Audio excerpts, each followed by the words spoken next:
to Advanced and Performance Driving. I'm Reginald. Oh, sorry, just hang on a sec.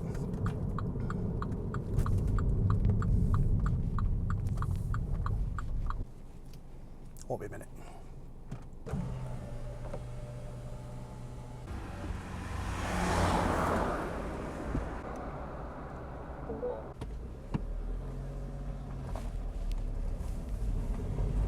It's better. Why drive a convertible if you want to take the roof off on a day like this? Anyway, as I was saying, I'm Reg Local. Welcome to Advanced and Performance Driving.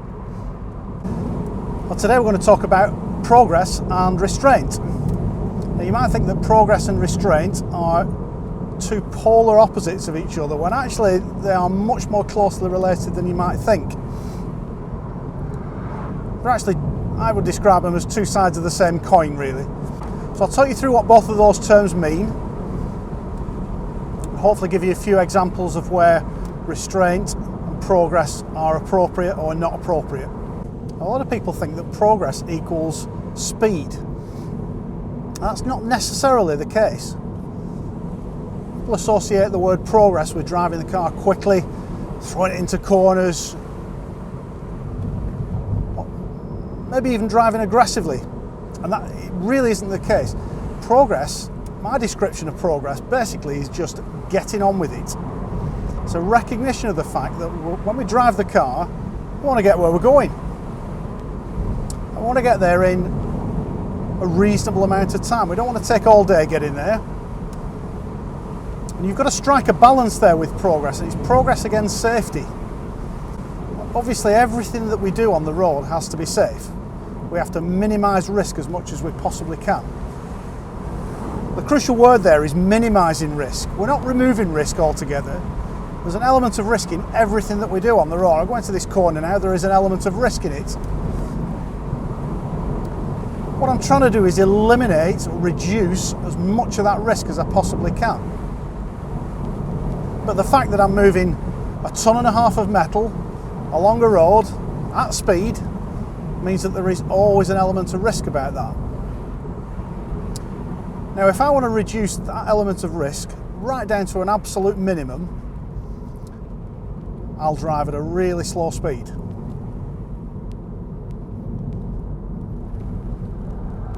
That way, if a wheel falls off or a tyre deflates suddenly, I can bring the car to a nice safe halt. Something jumps out of this entrance on the left. If a child runs out of this driveway on the left here, and there is a warning sign for children here, then I'll be able to stop quite easily. So obviously when I'm driving, I'm making plans based on what I can see, what I can't see, what I can reasonably expect to happen. The problem there is that if I get overcautious, I'm just going to drive slower and slower and slower until I'm basically terrified of my own shadow. So to a degree, I'm minimising the risk by driving as slowly as this. But it's going to take me all day to get where I'm going, and that's not what driving's about. So as a learner, when you're starting to learn to drive, when you're picking up the basics, then obviously we need you to be driving nice and slowly like this to get you accurate.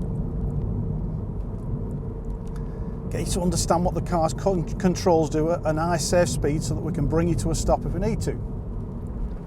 As you get more competent at driving, as your experience grows, you start to realise that it isn't necessary to crawl along at a really slow speed at all times in the interest of safety. You can still drive safely, but with a little bit more spark, a little bit more fizz in your drive, if you like. And that's what progress is, in very basic terms. It's having a little bit of spark, a little bit of fizz, a little bit of enthusiasm. It's the joy of driving, moving the car along. Now, if we take it to its extreme, yes, we could drive the car along nice and quickly.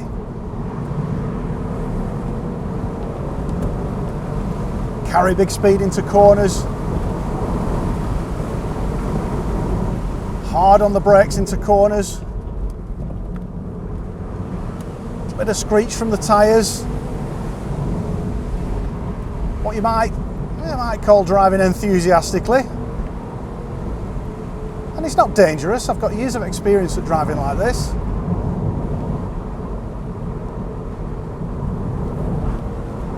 And as long as I'm taking into account what could happen, what could be around the next corner, assessing corners properly, then yes, you can drive like this. Is that progressively? I'd use a different term for that kind of driving. I'd say it was sort of enthusiastic, sporty driving, if you like. But if you used to drive like that on an advanced driving test, well, I don't think your examiner would be too impressed. I wouldn't, because it's probably the first time I've met you. And I won't have a clear idea of your abilities. So that's not really what we're looking for from a progressive drive at advanced level. We're looking for something a little bit smoother, a little bit less reliant on the brakes. Looking for the driver to be working with the car, not against it, guiding the car where it wants to go, not forcing it down the road by the scruff of its neck. So as the speed limit increases here, let's drive this road progressively, but not aggressively. Let's drive it with a little bit of finesse. So rather than rushing all my inputs with the car, they're done in a considered way. I'm giving myself plenty of time to react to anything that might be coming the other way. When I do brake, it's smoothly, gently at first. We link that progressive driving in with those forward observations, looking into the distance. Maybe holding a flexible gear for a little bit longer. So I've been in third for quite a while now, but it's holding me nicely on this stretch of road here. Gives me acceleration when I need it, and deceleration when I lift off.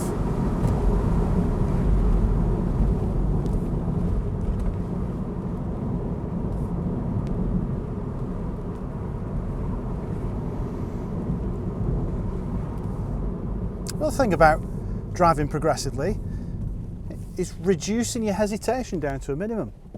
We're not hesitating at junctions, we've come to a stop. As soon as we can see it's clear, we're away. So a lot of people come to junctions and hesitate and wait, almost as though they're talking themselves out of turning at the junction. Get to the junction, a quick look, twice, in both directions. There's nothing coming and it's clear. First gear and away. That's progressive driving. You can also drive progressively in town. Be intelligent with your choice of lanes at junctions.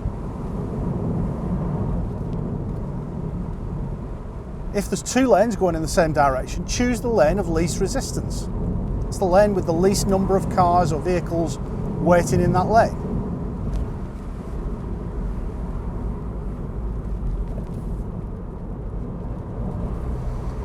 But then when you get onto a nice clear stretch of open road like this, by all means open the car up. But I'm not going flat out. I'm driving at maybe 5 or 6/10 of the car's capability. That gives me that other 4 or 5/10 in hand to deal with anything unexpected or anything that might come into view. I'm never at the car's limits. So as you can see, there's quite a wide definition of driving progressively, and everybody has their own sort of definition of it. But for me, this is it. Driving at 5 or 6/10 on a nice open road like this, but being intelligent in traffic, picking the right lane in town, and in very basic terms, just getting on with it. We're not faffing about. We're not dithering. You see ditherers all day, don't you? Coming up to roundabouts when there's nothing coming, stopping and looking. Sitting at the traffic lights till they turn green. And then only after they've turned green thinking about putting the car in first gear and removing the handbrake and setting off 5-7 seconds after the lights have changed to green sometimes.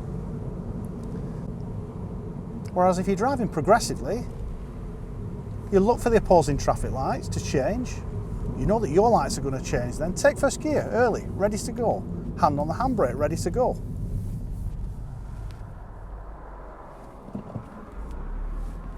So that when the lights do change to green, we're away straight away, progressively, not holding anybody up. Progress also includes the ability to overtake. So you'll seen some of my overtaking videos before. If you haven't, go and have a look through the channel, some of the earlier videos. Posted a few videos about how to overtake and then a demonstration, a couple of demonstrations up on the roads of Scotland. And I get a few negative comments about those videos. Why do you need to be driving so far? Why do you need to be overtaking everything? Why do you need to be driving so fast? Well, I don't need to.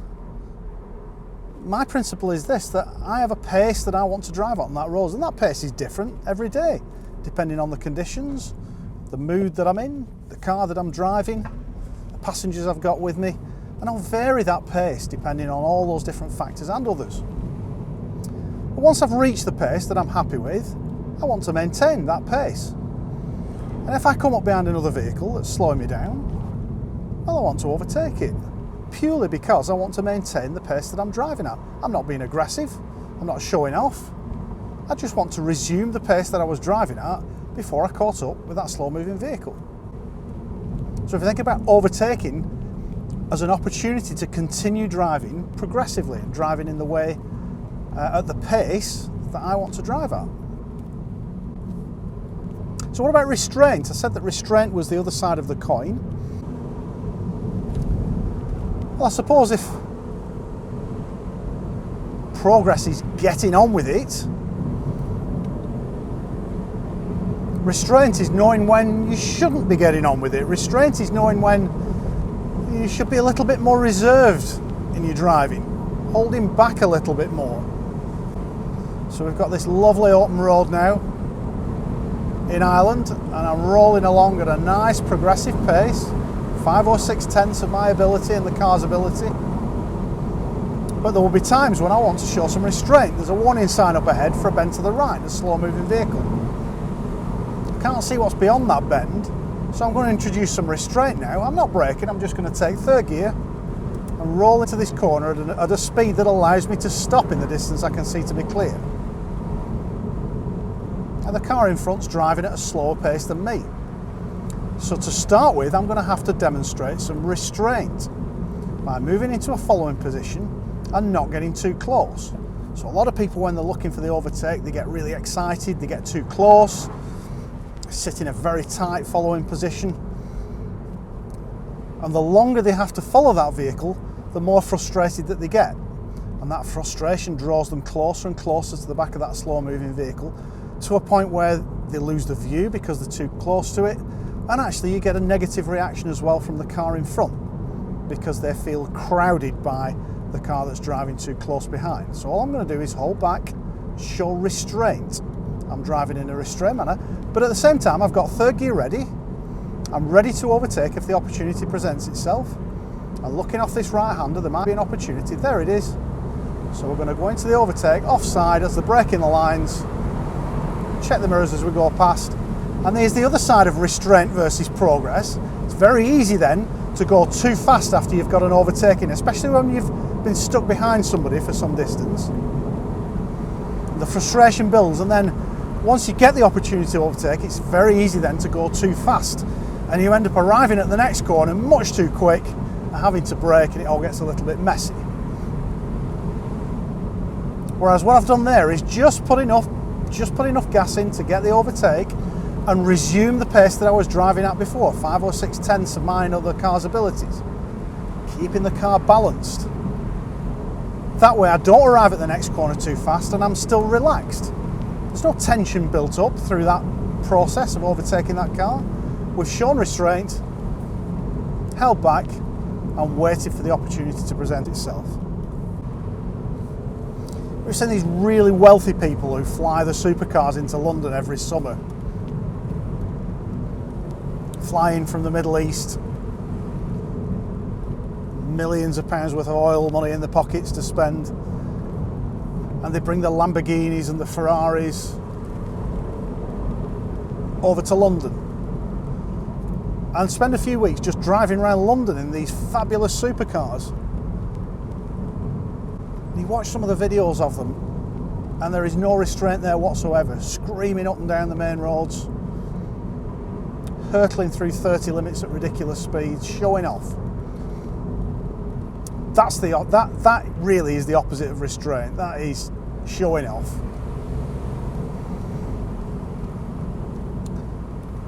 So what I want to make sure we do when we get into built-up areas is respect the fact there's a low speed limit there for a reason. Those areas are hazard rich. Lots of things going on. Lots of things that could potentially happen. So in those areas, that's where we demonstrate restraint.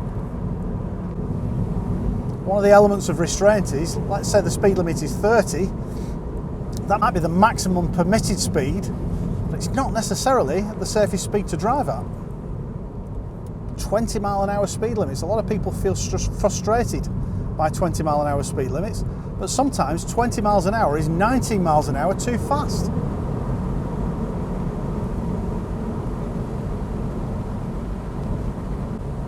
So hopefully you can see from those descriptions the difference between progress and restraint, but also how they are intrinsically linked to each other, how one reflects the other. You carry out an advanced driving test with the IAM, for instance. One of the elements that you'll be marked on, one of the objective elements that you'll be marked on, is progress stroke restraint, and it's one box. You get one mark for that because it's recognised that those two elements are linked. Just looking across there at the cyclist in the white top. So here I'm going to show some restraint. Here's the thing with cyclists, you should always plan to follow them. I mentioned this in a previous video. Plan to follow them and look to pass rather than the other way around. Wait until you get the opportunity. So I'm waiting until I've got a good few past this chap.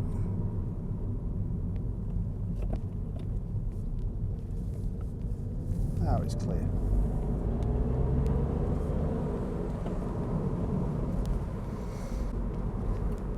So that's it for this video. Thanks for watching. If you've enjoyed it, don't forget to subscribe to the channel, press the little bell, the little notifications button, so you get an email every time I update a new video then. And go over to Twitter, give us a follow on Twitter, @RegLocal. I'm always tweeting bits and pieces on there. Well, thanks for watching. I'm RegLocal. We'll see you next time.